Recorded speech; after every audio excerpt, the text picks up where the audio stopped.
Hi, in continuation to Model 2, here we will talk about a pre-formulation studies, what all the studies to be done as a part of pre-formulation. We will be looking at Module 3. In this, we have put a lot of detailed studies which commonly is being followed in pharmaceutical industry. We can take it one by one or case by case what all the studies are covered. Maybe like we can discuss in detail. There are few parameters, maybe like we have covered from the basic from your textbooks, which may not be necessary. I would not be taking to you for those points.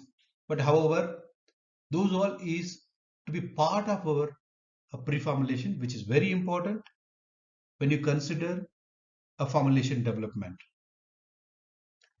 So moving on to a main slides. Here we have tabulated a pre-formulations. What are the very important study we cover it? Like solubility, pH, pKa determinations, partition coefficient, powder flow properties, stability studies, and as well as moisture pickup studies. So we'll discuss in detail about these all study parameters, why it is important, what we are going to do using these phenomena.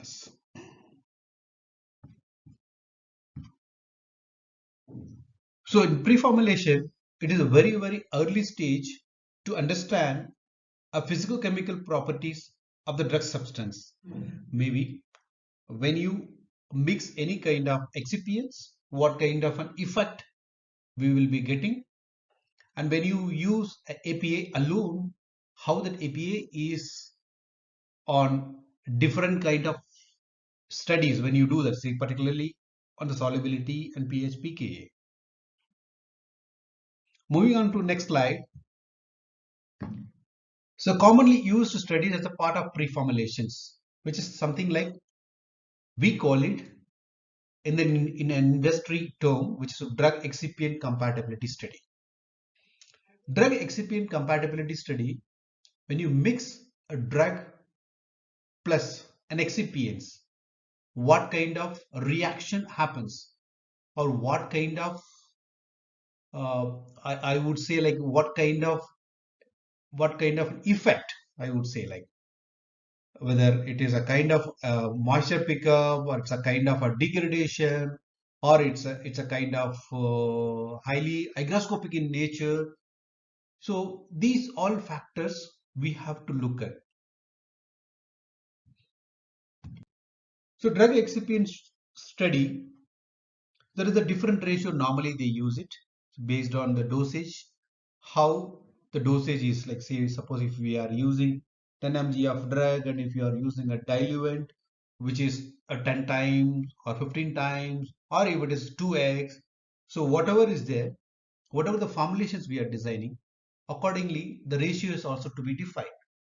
Say I'm using, say suppose 10 mg of drug with 50 mg of a diluent, then you may have to at least study the highest level, maybe 2x 3x, you have to cover it up. So with that, people used to mix the drug along with an excipients, and they will expose it at the different temperatures. So maybe that you can keep it in a vial, or you can keep it in ampule, or you can keep it in the open petri dish. So in this way, what you can do, that you can directly expose the mixtures, or you can indirectly expose the mixtures with kept it in the vial and seal it with your rubber stoppers or with a kind of hermetic seal. Once you've done that, you can expose it at the various temperature kinetic conditions, where something you can expose it at 50 degree, or you can expose it at a 45 degrees Celsius with a temperature, and as well as the humidity having 75% RH. And also you can study one control samples with your real time also. That would help us to understand the kinetics of the drug and excipients compatibilities. Once you have exposed it, maybe you can, on predetermined time point, you can withdraw the samples and test for the critical parameters, say the degradations, or you wanted to check the moisture pickups, or you can check the XRD patterns, or you can check the DSE patterns.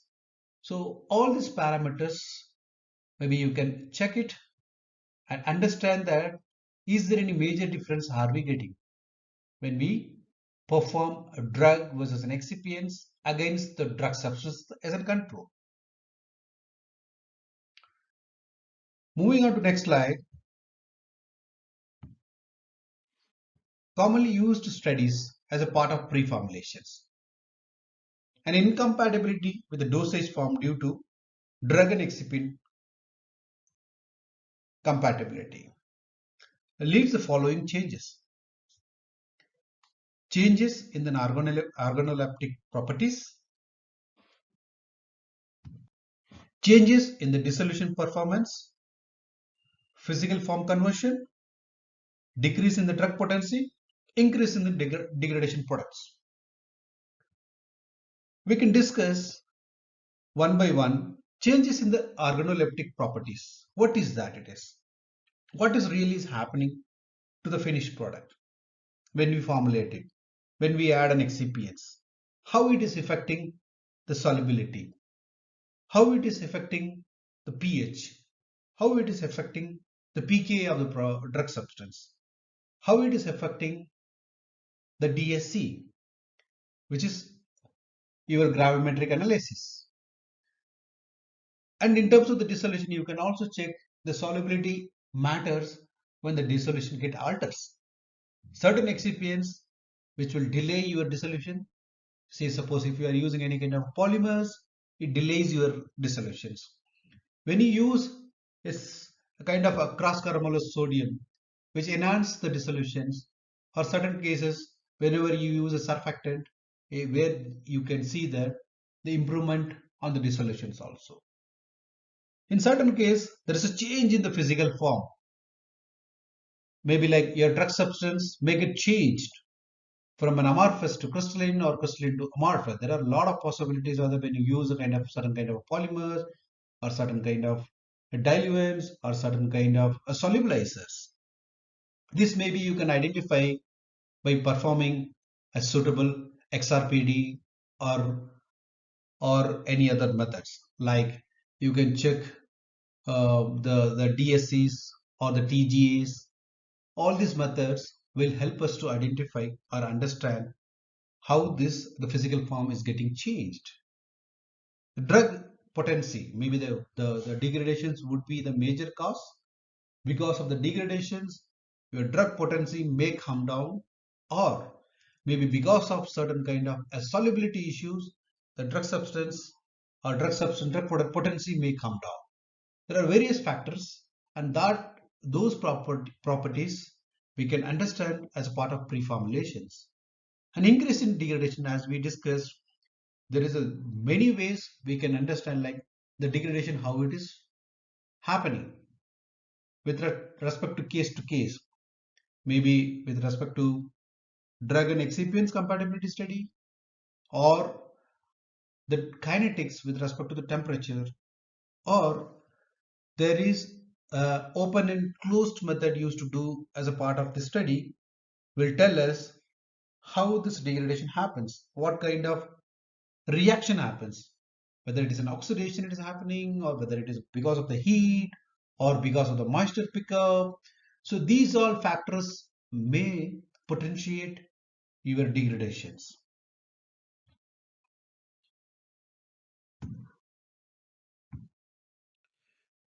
Solubility studies. The scope of the study is to determine pKa, temperature dependence, pH solubility profile, solubility of products, solubilization mechanism, and rate of dissolution. The pH, temperature, ionic strength, and buffer concentration mainly affect the solubility of the drug. Let's talk about the pH, how it is affecting the solubility. There are certain drugs where at acidic pH shows a higher solubility, which is not in the case of in base conditions also. So that differs with respect to the pKa, where the pKa is towards an acidic or towards the basic. Accordingly, the pH get changes. The temperature also is one of the factors. There are certain drugs get solubilized at lower temperatures, certain drugs get solubilized at higher temperatures, and certain drugs get solubilized with the help of certain buffer. And also the ionic strength. The ionic strength also is important for any of the product solubilization. This is also one of the factors commonly is being considered when you formulate for the parenteral application. Each buffer has their own ionic strength, and also the drug substance itself have its own buffer. The salt sometimes provides a sufficient ionic strength to the formulation. So this ionic strength shall be calculated mathematically with the help of the buffer concentration what is being used, and as well as the individual amount contribution towards the pH or individual ionic strength. So these all the mathematical approach can be adopted for calculating ionic strength and shows that how it is impacting to the solubilization. Here table we have provided, which is available in USB. You can see that like how this solubility description has been defined with respect to your part of solute and the solvent. Move on to next slide, the pKa determination. pKa is the dissociation constant of the drug. As we know that most of the guys have gone through the pharmacology, I don't want to reiterate here, but the basic is an ionized drug is liquid soluble and permeable through lipid membrane. The ionized drug substance is lipid insoluble and rate of permeation is very slow. So the degree of ionization depends on pH. Here we have just tabulated the Henderson-Hasselbalch equation. The pH equal to pKa plus log and base with the ratio of acid for weak acid. So similarly for the base. So this is an equations provides us how this pH it depends on the pKa, because the pH what kind of a base and acid we are mixing to formulate a drug substance that gives us the solubilization of a drug substance, and also the ionization strength of the drug substance. For example, if we are using phenytoin sodium, the phenytoin sodium, how it impacts the solubility. For example, the phenytoin sodium is soluble in water. But when we try to do as a base only the phenytoin, there will be a lot of challenges in terms of solubility because it is basically insoluble in water. So what happens, like what we will do that we will add a certain amount of salt to make it soluble the particular drug substance. In this way, we can understand each component's pKa, how this pKa contributes to the pH and followed by solubility of the drug substance. And basically this pKa shall be determined by various techniques, for example, EV spectroscopy, potentiometric titration, and as well as titrometric method.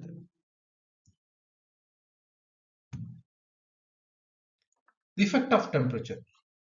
We have discussed in detail how the temperature is affecting the formulations and the drug substance. Any liquid dosage forms can catalyze by hydrolysis, oxidations, reduction, and photolytic degradations. Because any liquid substance is prone for all these reactions. Always the liquid substances easily decompose when it at elevated temperature. It helps in predicting the stability of the product at ordinary shelf temperature also. So it is very important factors whenever we formulate a liquid formulation, what kind of storage condition we are providing. Will that the product is stable at the particular temperature, or should we need to use any other stabilizers to stabilize a particular components which is causing for the degradation. And also the effect of pH. pH is affecting the stability of the product, and the drug degradation often occurs by hydrolysis, which can depend on the pH of the medium. Why it is affecting the pH? Because there are certain drug substances stable at a certain level of pH. When you study a pH compatibility study, maybe when you put a formulation or when you put a pre-formulation, you can study combinations at different pHs, maybe 2 to 3 or a 1 neutral pH and 1 basic pH. While studying this, you can understand that at what particular pH my compound is stable.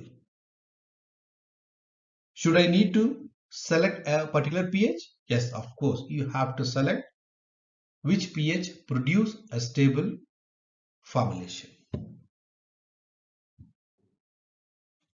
Here we have just put one case study for one of the product, which is econazole drug and its solubility study, where you can see that the partition coefficient, which is 4.78, and the solubility, how it varies with respect to different solvent and the pH. When we talk about a 0.1 and sodium hydroxide, which is highly soluble, but when you use the same drug in water, which is slightly soluble. So it clearly says that the drug substance, it is getting solubilized at alkali pH. And of course, the remaining solvents also. It is soluble in acetone and benzene, and it is slightly soluble in methanol and sparingly soluble in chloroform. Powder flow property. This is one of the main informations, or I would say a study which is important when we intend to make a tablets, capsules, or any other solid dosage forms. Because it is very important to understand the particle size, shape, and density, because it directly affects the powder flow. Basically, the flow properties depends on few parameters, which is force of frictions, surface tension forces, mechanical forces caused by interlocking the particles of irregular shape, and electrostatic forces, followed by cohesion or van der Waals forces. These all we have studied during our degree. Fine particles possess powder pore flow by filling the void spaces between the large particles, causing package and densification of particles. By using this technique, you can measure the properties of the powder. By using glide and flow, properties can alter, which is, for example, you can use any kind of a glidance that can alter your flow properties of the powder. That helps us during the tablet compression, during the mixing, and during the granulation process also. Talc is mainly being used as a glidant to improve the powder flow.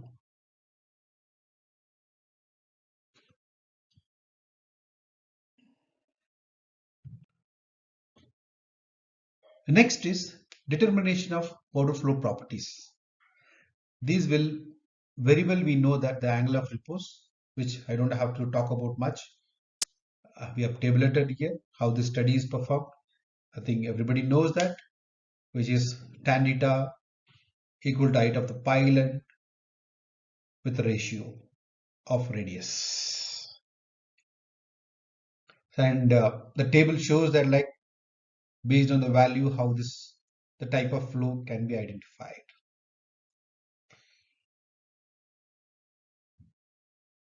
And similarly, the cause index. Again, this cause index, the difference of tap density and bulk density and its ratio with a percentage, calculation of percentage gives us a cause index. There is a defined numbers already has been categorized based on the flowability. You can refer it in our textbook, or you can refer it in any of the reference articles also. And also you can see pharmacopoeia says that how this study is to be done.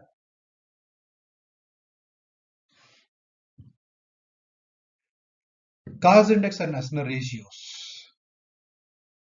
Some pharmaceutical excipients and its flowability we have just tabulated here. If you look at a sellotape which is being used, a filler or a binder, it has an excellent flowability. But whereas if you look at the magnesium stearate, it is being used as a lubricant. But however, it has a very, very poor flowability.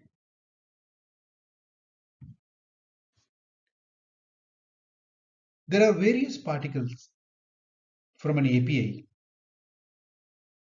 can affect a drug product performance and its stability. We understand that the particle size is one of the major factor impacts the solubility, flowability, as well as the stability of the product.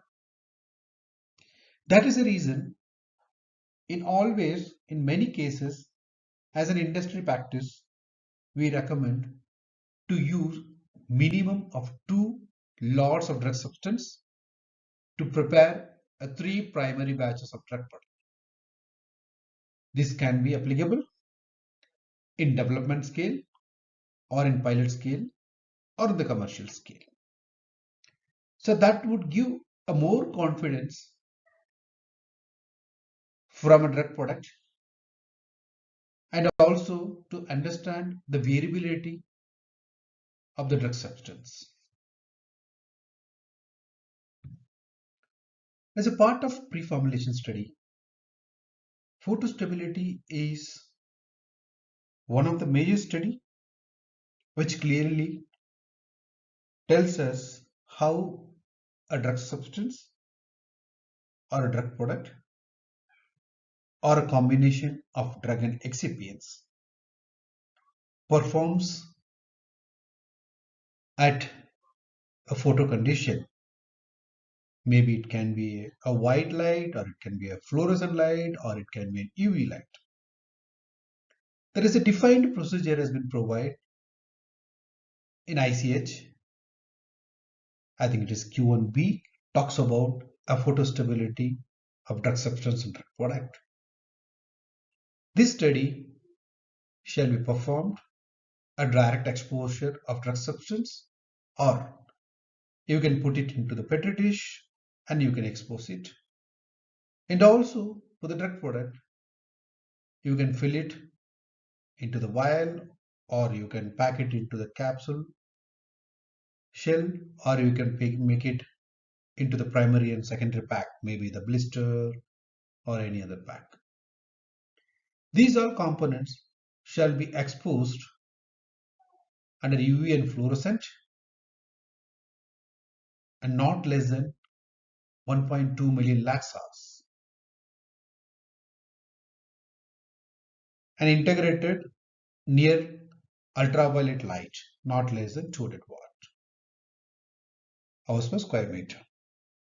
Post that, the samples shall be tested for physical and chemical analysis and understand how the reactions affected the product.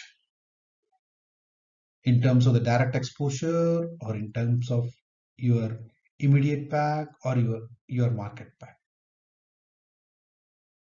So based on that, you can put your recommendations how your drug substance or drug product can be stored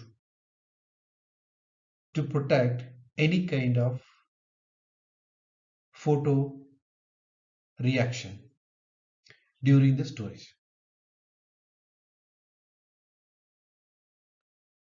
Another study is a part of pre-formulation, which is moisture pickup study, or we call it as hygroscopicity study. Drug substances, particularly salt form, have tendency to absorb atmospheric pressure. For example, any kind of a sodium salts, because sodium we know very well, it is deliquescent in nature. When that compounds or when a molecule mixed with a sodium, it is well known that it would have certain hygroscopicity because of presence of sodium. And also it depends the number of moles being used. It is always better to understand what is the percentage of moisture pickup happens over a period of time, maybe under stress conditions. Maybe can be used at high stress, at high humidity conditions also. Maybe you can start it from 40% to up to 100% humidity over a period of time and collect the samples and test it. And also you can also understand the absorptions and desorption of the drug product by performing moisture pickup or hygroscopicity study. Absorptions and equilibrium moisture content depends on atmospheric humidity, temperature, surface area, exposure, and mechanism of moisture uptake. It is very important that like how these drug substances are stored, at what condition we are storing, whether it has a high humidity conditions or what is the temperature you need that. And a photostability defines the amount or the area of surface exposure required for this moisture pickup also. And the mechanism of moisture uptake also to be defined. It is an absorptions or desorptions, or it is an inbound water, or it is externally absorbed by the molecule. By this way, we can put certain controls to avoid any kind of moisture pickup. Maybe you can have a pack with the different packs, or you can use any kind of desiccators to control a moisture pickup by the drug substance.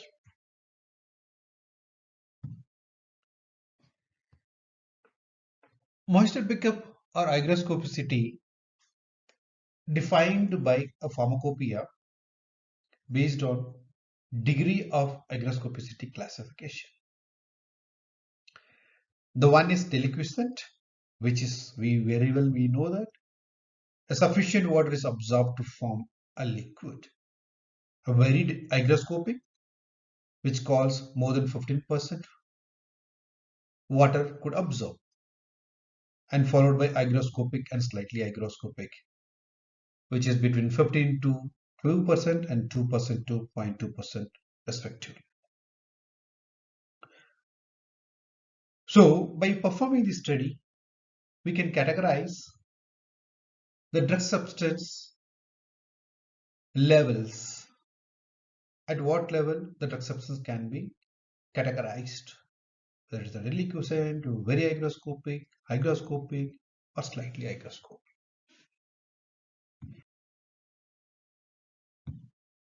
Here we have categorized a moisture pickup or hygroscopicity by different types. Here the classifications have been done for non-hygroscopic, slightly hygroscopic, moderately hygroscopic, and very hygroscopic. I hope we have discussed about the level of moisture pickup for all these categories. There are certain examples we have provided. For very hygroscopic, this is very important for you all, like kind of povidone, sodium starch, glycolate, and polyplaster, and maybe like HPMC and pre-gelatinized starch, gelatin. And rest all maybe it is slightly hygroscopic and hygroscopic in nature. So maybe you can refer it as and when you need this, it will be helpful for us when we select any excipients for the batch manufacturing. The moisture pickup or hygroscopicity shall be studied by using Corn-Fisher titration, gas chromatography, or gravimetric titrations. The Corn-Fisher can use to measure the water content when you expose the samples at certain conditions. You can pick up those samples and you can check the how much percentage of water for the each sample exposed at various stages. Similarly, the gas chromatographic and gravimetric titration.